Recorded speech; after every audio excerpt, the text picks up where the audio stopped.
Every organisation in Australia is looking to future-proof itself by focusing on a culture that will drive innovation and growth. However, in the shadow of the Royal Commission, these priorities have shifted to risk, compliance and ethics. And we have a tension. We have a tension between your board and your executive. Your board focusing on governance, ethics and compliance, whereas your executives are incentivised to deliver growth, innovation and improved pace through self-disruption. Well, what does this mean for HR? We need to start with the business strategy. Ask yourself the question, are you designing a culture for engagement or performance? If it's the latter, are you measuring the right things? Leading organisations look at pace, energy and psychological safety.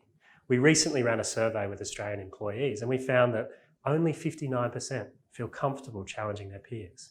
With even less, 35% feel comfortable challenging their manager. Well, to deliver a healthy risk culture, we need people to speak up, but they're not. This tells me that the issue is far more fundamental, far more human. The focus needs to shift away from process towards people. Specifically, how do we shift their mindsets and behaviours? Well, to get this right, to get the right balance, your FY 2020 strategy needs to be clear on the following things. Are you building a culture to drive engagement and performance? In fact, are you prepared to drop engagement to drive performance? Number two, how are you using the voice of the customer to drive your P&C investment? When was the last time you collaborated with your marketing peers to access their data to understand how the employees were impacting the customer experience? Number three, will your culture allow you to execute on your business strategy?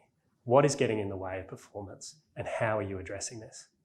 If you're ready to explore commercial value of HR, get in touch for a cup of tea.